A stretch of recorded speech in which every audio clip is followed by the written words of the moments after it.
Vedic mathematics, the mention of this is found in Rig Veda. Okay, we have 4 Vedas, and Rig Veda has got a mention of this Vedic mathematics.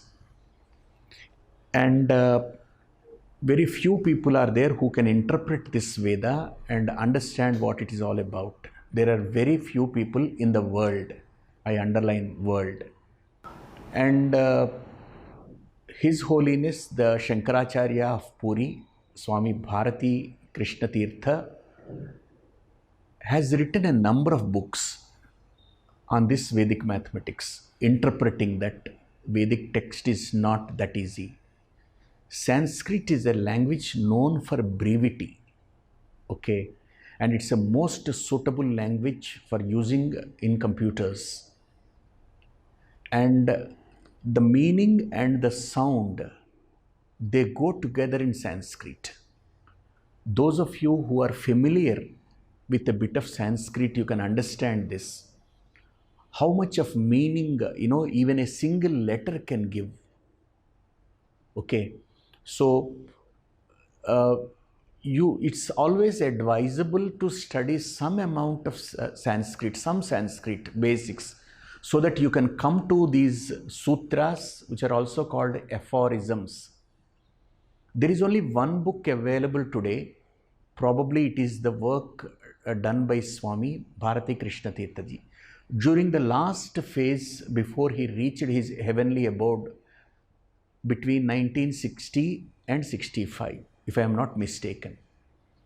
So there is only one book available, and there are 16 principles, we call them sutra or aphorisms, which govern several branches of mathematics. 16 sutras. But as I have suggested, when we say you must learn Sanskrit, when you're learning Sanskrit, you should go to the Panini culture and you should understand the grammar principles there, Vyakarana, and then you can think of coming to these Vedic aphorisms, because it is so much for us to interpretation. Okay, it's the literal meaning is different, the figurative meaning is different. There is so much to understand, and that is what we mean by bhashya interpretation. In most of the international schools, of course, the ancient Indian systems are used. You have bhashya, it is interpretation. You have mimamsa, okay, it's a question and answer. It's a doubt and seeking the clarification of that. You have vyakarana, you have nyaya, okay, and vyakarana. And these are all the things, of course, which, normally, many, school boards in other countries, they are using. The roots of our Indian education, okay, and unfortunately, we are not giving so much of prominence to it. But people all over the world, they have realized the importance of Vedanta, Tarka. Tarka is the debate in the classroom, is a discussion which can turn sometimes pretty hostile. And that is how we are known as seekers of truth. We are not believers, blind believers and all that. The Indian education is all about seeking truth. It is about it. So in fact, if you know that children who do their DP program, diploma program, of course, international baccalaureate, they have a paper, theory of knowledge, and they study epistemology, and they learn how knowledge is gained. It all depends on your background, the intuition, perspectives, and your language and your emotions, and everything is going to influence how you gather the knowledge. It is so essential for you to understand the depth of it, the Indian education. Having said that, if I look at a sutra from Panini Vyakarana, I take, say, Tasya lopaha. This seems to be very simple, that gets deleted, that gets obliterated. But if you want to understand the depth of that, it needs years for you to understand what it is all about. It's not that, see, what gets deleted and what is the vikalpa, means what is the alternative for that, when it gets deleted and where is this applicable and all that. If you want to study about it, even that one sutra can take so much of time. And that's the depth of Vedic mathematics. It is not, for God's sake, it is a few arithmetical applications where you do some simple calculations much faster than the conventional methods and all that. It is so much more than that. And therefore, don't treat Vedic mathematics as like a magical methods and all that. Like, there is no abracadabra business there. They're all proven and they are all obtained as they are found in the sacred books of Vedas and all that. Principles may be 16 aphorisms. But even if you understand one of them, of course, it has got several applications. Many times people talk about ekadhikena purvena. You find applications of that in integral calculus. You find the application in algebra. You find the application in arithmetic. You find the application probably in your geometry also, like. And therefore, it's not limited to only a few calculations. It's much more than that. And let me tell you how exactly it goes, like how you have to interpret actually. Like, say, you have a line, let us say, okay. You have a line and you write 0 there on the line. And you learnt number line like this. As you move to the positive, it's you write 1, 2, 3, 4. These are all integers actually. Like. And as you move to the left side, of course, you got -1, -2, -3 and so on.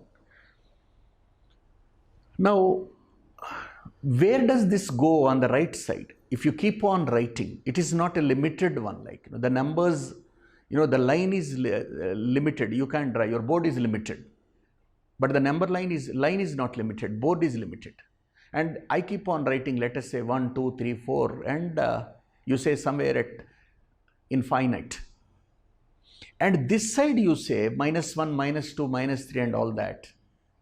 You say negative infinity. And that side you say positive infinity. Infinity is something which is not known to you. It is beyond your capacity. Finite, yes, but not infinite. But how do you say it is positive and negative? Why do you want to attribute qualities to something you can't reach? Therefore, there is nothing like positive infinity and negative infinity. There is only one infinity. Then how do you justify this drawing a line? Drawing a line is all right because you got a finite vision. Because you are talking about only this part, a small part. You don't even know whether it is a line or not. I take one example to substantiate my claim. You take 0. Okay. Now, you tell me that 1 is greater than 0. But I don't understand how 1 becomes greater than 0.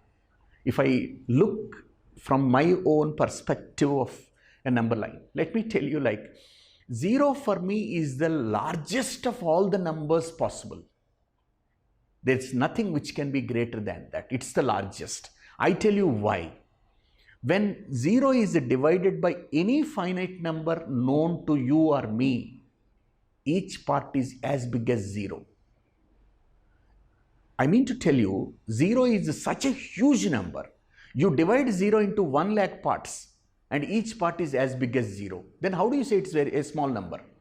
You can't think of a part of that.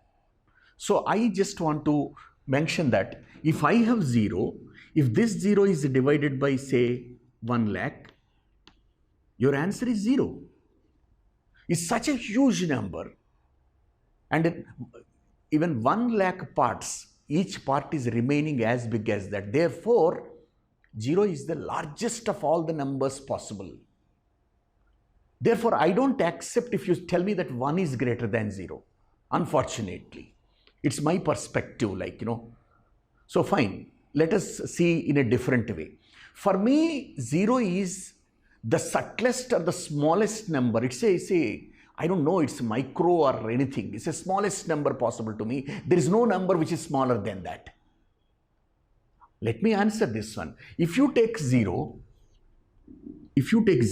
multiply it with, say, by 1 lakh and still 0. My interpretation here is that it is such a small number, it is such a minute one. Even if you take 1 lakh times 0, it can't make anything. It is still the same small. And that's the reason for me, 0 is the largest and simultaneously it is the smallest of all the numbers. And that is the beauty of 0. And that's why they say Adyantam, it is the Adi of all the numbers. It is the Anta of all the numbers.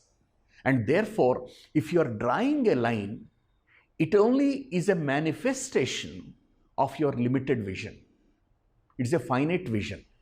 It is to say, when you have a circle of infinite radius, if you take a small portion of that, it looks like a line. It looks like a line segment. But mind you, it is a part of a huge circle where the radius is infinite. And if you can understand this perspective, so, like when people pray to God in the morning, they tell, like Purnamidam, okay, and you understand the poem there. I just don't want to tell you there because this is a class for everybody. But understand something. You are praying to God, telling something in front of Him. You are telling Him, God, you are an absolute zero. There's nothing, no other word, of course. You are absolute zero. And I come from you. I am another zero. When this zero comes out of that zero, and that is still a zero. When you are an absolute zero, a part of you is me, but you are still a zero. And later what happens, this gets merged with that one. The size doesn't increase, it is still 0. So 0 and 0, when you are added, you get a 0. And when 0 is subtracted from 0, it is still 0. This is, the beauty of understanding that you are a part of that absolute 0, and you will, when you merge with that, and that still is 0. And therefore, if you can understand in this context, with this perspective and all that, you realize that 0 is not an ordinary number.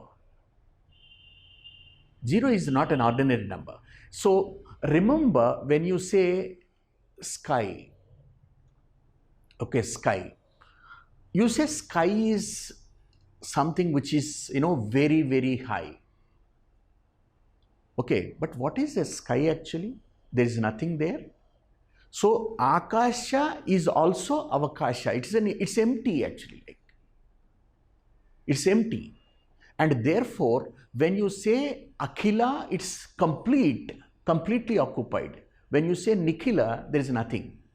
But mind you, even the Nikhila has got an avrutti. It's a zone. So even the emptiness has got a zone. And that zone of emptiness is called Nikhila avrutti. And if you can understand that 0 is not just an identity, it's much more than that. It is all pervading. It is everywhere. And it is a nothing to everything. And that's what you should understand. And then what it can do in mathematics, any aphorism you are talking about, out of all the 16 you have got. Okay.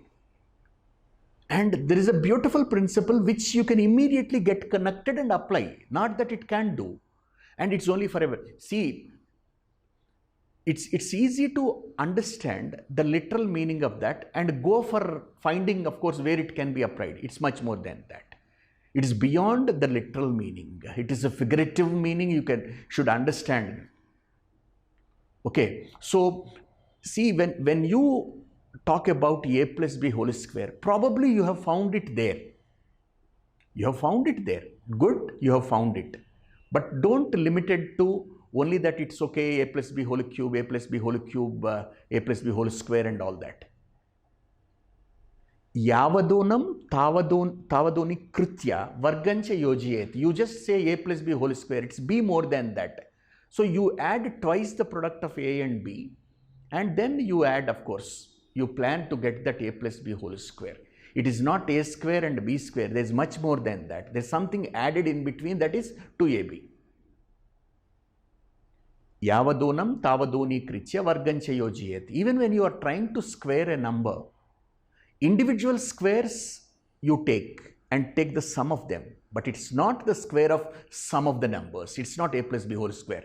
A plus b whole square is not a square plus b square. It is much more than that. It's a 2ab is added there. Anyway, fine. When you look at these aphorisms and all, there is one aphorism, of course, which you can easily get connected to that, of course. And that one, like is useful for all your multiplications, either 2-digit or 3-digit or whatever it is. I take an algebraic multiplication and I take numbers and I connect it to the aphorism you need to learn, of course, to do these multiplications. Okay. It is so briefly said. It is so briefly said. Okay. And urdhva tiryagabhyam. Urdhva is vertical. Vertically. Tiryak is its transverse. Vertically and crosswise. That's it. Okay. Tiryak is a transverse. It's an oblique one, like obliquely drawn, vertical and oblique. So if you understand this simple sutra, vertically and crosswise, urdhva tiryagabhyam, the beauty is that you can do any multiplication. It's a 3-digit, 4-digit and all that. You can write a single line answer. If you develop good memory, if you like train your brain and you can remember actually, and you can multiply 2 7-digit numbers, 2 8-digit numbers, straight away you can give a single line answer. That's the beauty of this one. Let me go to it actually. I have, let us say, ax plus b and cx plus d. Okay, there are two numbers where x is equal to 10. Okay, let me take, if x is 10, a number is written like this. Okay, a number, 2-digit number. Okay, 47. 47. 4 times 10 and 7. So x is, say, 10 when you write a 2-digit number. I have another number, let us say cx plus d. I am taking, let us say, 32. How do you write 32? 3 times 10 and 2. You have 47 and 32. You are multiplying them. So what can be your answer actually? B times D is constant there. Doesn't carry any x. When you want the term which carries x, ADX and BCX. ADX and BCX. So I write it as AD plus BC times x. And how do you get your x square term? ACX square. So now this is units place. This is my tens place because x value is 10. This is my hundreds place, AC, and x square is 100. If you can understand this, come here now. I am writing my 47 and 32. I need to do this first because that's going to be my units place. So 2 times 7 is 14. So 4 and 1. 2 times 7 is 14, 4 and 1. My next step here is AD and BC. I should add them. Okay, crosswise I should multiply. I should add them. Let me do that here. 4 times 2 is 8. 7 times 3 is 21. 21 and 8. 29. And you have a 1 here. 30. 0 and 3. And my next step is this one, ACX square. I have to multiply these two. 4 times 3 is 12. 12 and this 3, 15. So that is the answer I have got. So first I did 2 times 7, that is your BD. Then you have AD plus BC, and this can be, like represented in an easier way if I put my dots like this. Say these are 2-digit numbers and I did the multiplication in 3 steps. Okay, my first step is I multiplied the units places. That's what BD is all about. Then what did I do? I did A into D and B times C. Of course, A times D and B times C, I added them. So this is what I did. Okay, and last step, I multiplied these two, A times C. So many hundreds. So this is what I did. So if you have two-digit numbers, you will do this one. Urdhva, Tiryak. And that's it. If you can remember that, of course, there are certain things which are, directly done there. And there are some, of course, obliquely you have done, of course, transfers. Now, let me take a 3-digit number and another 3-digit number and let us go for it actually. This is a bit longer one. So, you need to do it in 5 different steps. Now, what I'm trying to do is, I have a 3-digit number. So I write AX square BX plus C. So this is units place. X is a 10. This is tens place. So many tens. And X square is 100. So many hundreds because A is in the hundreds place. I have another number. Okay. DX square and EX plus F. And how do I multiply these two polynomials? How is that the product Yeah, I can do it in a single step. Say C times F, that's the number. Then I want the X term actually it is B times F and C times E. B times F and C times E, and that's the X term. Then I go for X square term. How do I get AX square times F, AFX square. So I am going to get AF, CD, and the product of these two also gives me X square. Come on, tell me, what are the 3 things you got? AF,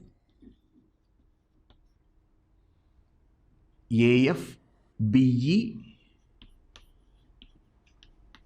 CD. And this is my X square term. Then X cubes. Product of these two and product of these two will give me X cube term. AE plus BD X cube. I write here AE plus BD X cube. And I close now with my last term AD X power 4. That's it. Now I write 5 steps here. Okay, there are 5 terms. 1, 2, 3, 4, 5. 5 steps. Now I write my steps here. Okay, and 3-digit numbers. These are, so for my convenience, I put here like this, and 5 steps. And this is the last. Okay, so we have 5 sets here. And understand what we are doing. Here we are multiplying units and units. That is CF. Then you have tens place, BF plus CE. So this product and this product you must add. And that is going to be our tens place. Hundreds place, how do you get? Product of these two, product of these two, and product of these two. And that is going to give me hundreds place. Thousands place, how do I get? AE plus BD. So this side. And finally this AD. So straight, cross, straight and cross the other side, this side cross, and this side straight. and this is going to give me the product of two 3-digit numbers. You can write the answer in a single line. Let us take an example and do it. Okay, and I take, say, 347 and 215, something like this. Okay, how do we give the single line answer when you have to multiply two 3-digit numbers? The first step is this one. Okay, so 5 times 7 is 35. 5, 3. First step is done. This is the second step. Okay, so here 5 times 4 is 20 and 7 times 1 is 7, 27. 27 and this 3, 30. 0, I still have 3 there. Next one, this step, must be a bit careful, both straight and cross you got.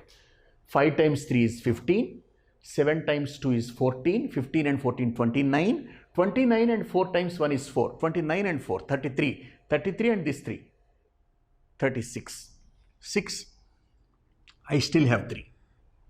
This step is over. I come to this step. 3 ones 3 and 4 twos 8, 8 and 3 11, 11 and this 3 14, 4 and 1 is carried over. Just the last step, this one, 2 times 3 is 6, 6 plus 1 is 7. And therefore now, the product of these 3-digit numbers we have written in a single line, no steps, nothing. And this is the advantage of ऊर्ध्व तिर्यक अभ्याम.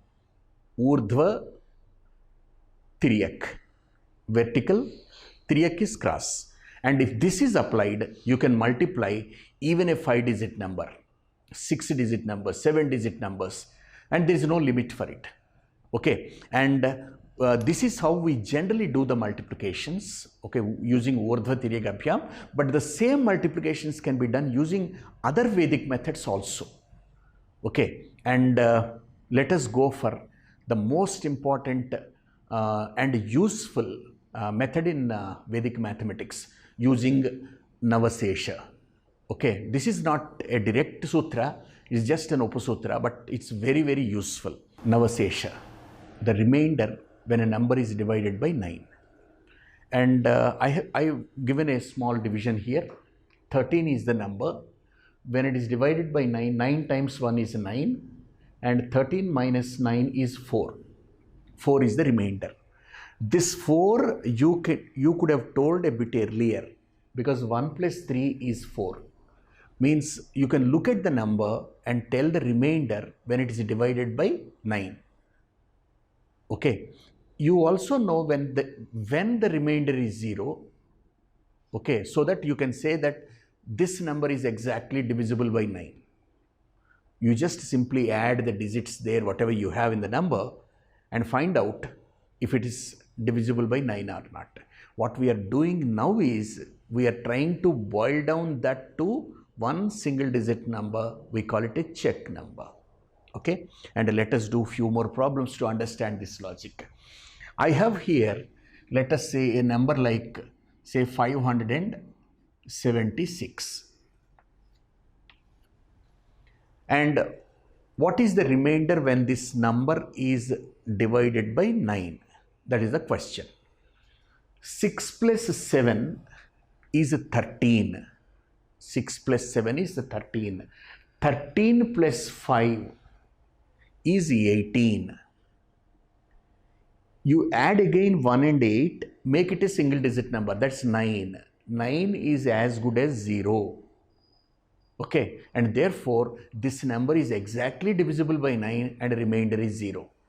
Okay, I repeat how I have arrived at 6 plus 7 is 13. Here you can stop and say 13. You can say again 1 plus 4 is 1 plus 3 is 4. 4 plus 5 is 9. 9 means 0. So whenever you get 9, it is as good as 0. Okay, fine. If you divide this number by 9, 9 6 54, 3 and 6, 9 times 4, 36, 0. I will take it to a very big number now, and we have to find out the remainder, whether it is divisible by 9 or not. If it is not divisible, tell me the remainder. Okay, if the remainder is 0, I can understand, perfectly all right. But if it is not 0, tell me the remainder. Is it 1 or 2 or 3? Even that is possible now, like, okay, the process we are adopting also gives us the remainder. I am taking a very big number like 7, 5, 2, 1, 0, 6, 9, 8, something like this. What is the remainder when that number is divided by 9? That is the question. You can add any 2 digits there and make a single digit there itself, or you can do entire thing and do it at the end, whichever way you want. Let me do it in both cases. Like 7 plus 5 is 12. But instead of telling me 12, you can say 1 plus 2, you can say 3. So 7 plus 5 is 3. 7 plus 5 is 12. But the 12 you can add again, that is 1 plus 2, 3. 3 plus 2, 5. 5 plus 1, 6. 6 plus 6, 3. 6 plus 6 is 12. 6 plus 6 is 12. 1 plus 2 is 3. 3 and this is 0 for me. 3 and this 8. 11. 11 means 1 plus 1, 2. And therefore 2 is the remainder. The number is not divisible by 9.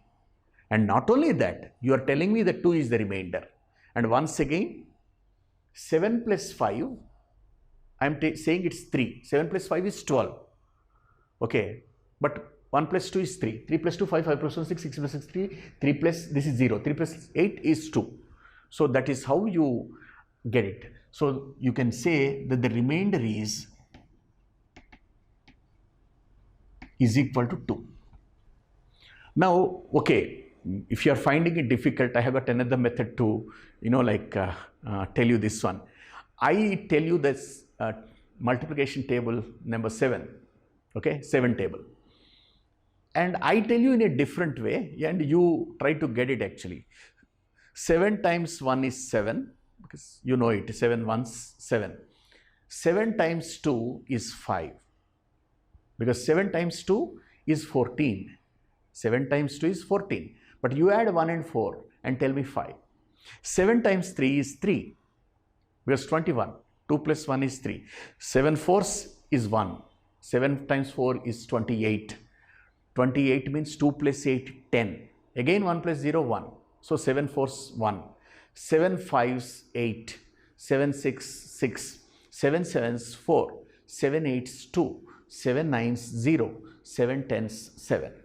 Okay. So let me write this so that you don't miss it.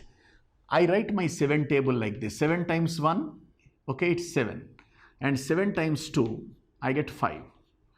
7 2s are 14, 1 plus 4 is 5. 7 times 3 is 3. 7 times 4 is 1. And 7 times 5 is 8. 7 times 6 is 6. And 7 times 7 is 4. And 7 times 8 is 2. And 7 times 9, 9 table is all the time 0. Okay, 7 times 10 is 7. Okay, and if you can remember that, of course, you can also do other tables, like, 8 table, I will tell you now, of course, 8 times 1 is 8, 8 times 2 is 7, 8 times 3 is 6, 8 times 4 is 5, 8 times 5 is 4, 8 times 6 is 3, 8 times 7 is 2, 8 times 8 is 1, 8 times 9 is 0, 8 times 10 is 8.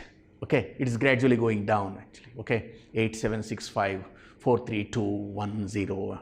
Okay, so if you can understand this logic, getting a single digit check number from any number you are given, and this principle is very, very useful. Okay, and let me show one more example. Then I take the example for addition, then I go for multiplication. I take addition of, say, 2 numbers.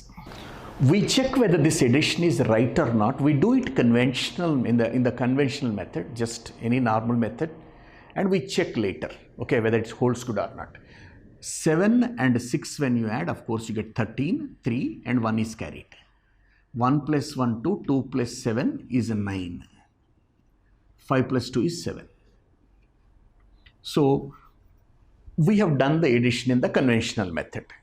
Now, how do we check it? It may be cumbersome now because it's a small numbers you're trying to check. But as you go to larger numbers and several numbers, probably, of course, you find this is amazing actually. Like 5 plus 1, 6. 6 plus 7 is 4. 6 plus 7 is 13. So I got 4. Then you look at this one.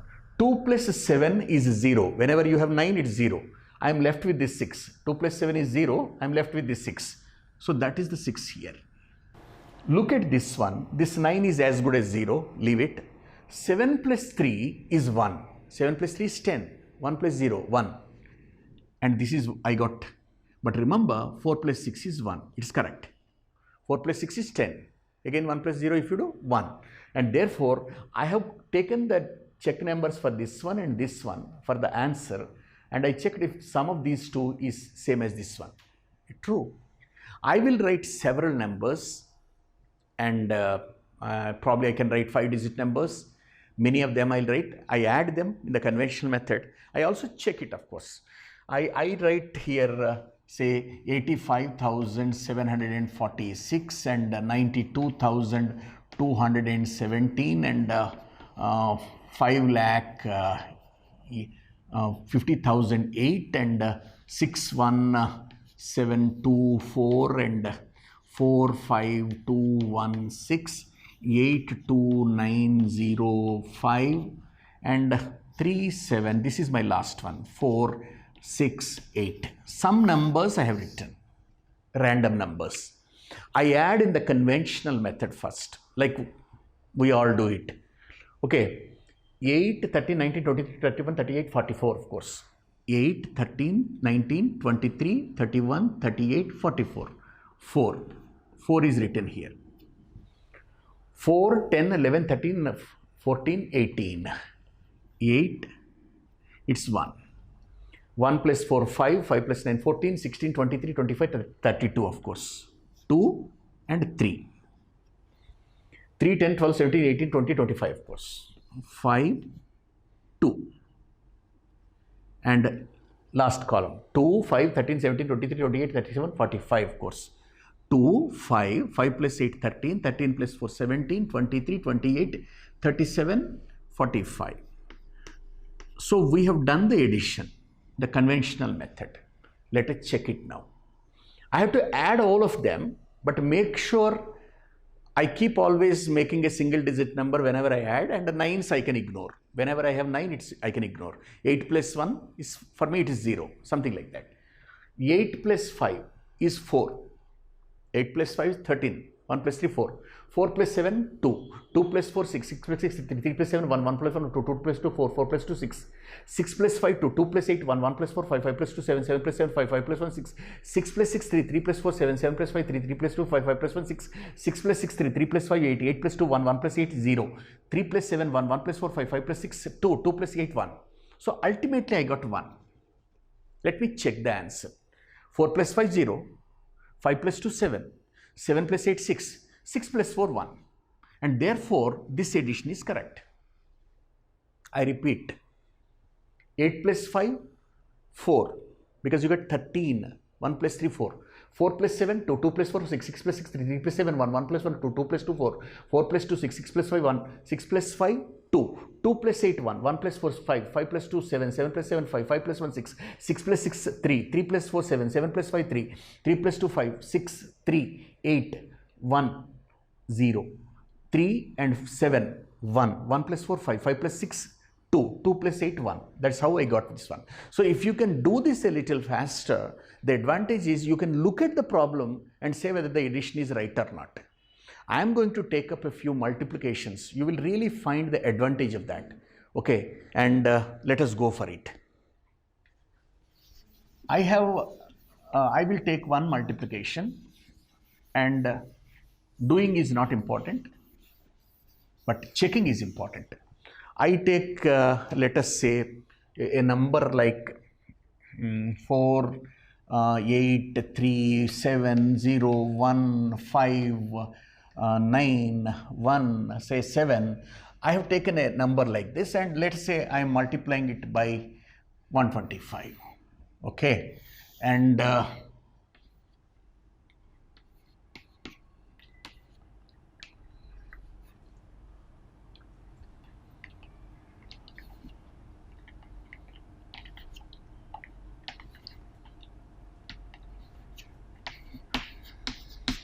I have written the answer. Okay, and now what comes is checking part, whether it's right or not. I take both the numbers I used, like multiplicand and multiplicand and multiplier I'll take, and I take the product also, like. Fine. 4 plus 8 is 3. 3 plus 3 is 6. 6 plus 7 is 4. 4 plus 1 is 5. 5 plus 5 is 1. 1 plus 1 is 2. 2 plus 7 is 0. So I have got a 0 here. Like. And look at my number. 5 plus 2, 7. 7 plus 1, 8. And look at the product. Okay. 6 plus 4, 1. 1 plus 6 is 7. 7 plus 2 is 0. Till here it is 0. 6 plus 8 is 5. 5 plus 6 is 2. 2 plus 2 is 4. 4 plus 5 is 0. And 8 times 0 is 0. Therefore, this is justified. This is correct. And remember that such a huge multiplication, by looking at that, if you can verify and say whether the product is right or not, that saves so much of time. You can have, say, repeated multiplication, of course, you can have. Okay, repeated multiplication is something important actually, like when you have to find the power of a number, like, 5th power, 10th power, and so on. And you can give the answer so easily, of course. Okay, now let me give you one small example for that. Is something like you are taking, let us say, 7, and okay, and this is repeated multiplication. You should remember, of course, 7 times 7, 49, 49 times 7, 343, 343 times 7, 2401. Like, you write 2401. Now, for this 7, the check number is 7 only, because it is less than 7, it's just 7. This is 7, 7 times 7, of course, 7 times 7, and 49. For 49, the check number is only 4, because you can leave 9. 49, you can leave 4. And till here you got 4. 7 times 7 is 4. 4 times 7 is 1. 4 times 7 is 28. That's 1. And till here I got 1. 1 times 7 is 7. Okay, I got 7 at the end. But look at my answer. 2 plus 4, 6. 6 plus 1, 7. And therefore, you can even check the exponents, like exponential the powers when you have, of course, you can check whether they are right or not. So that's the advantage you got when you have Navasesha principle, and addition you can use, and multiplication you can use. Thank you very much.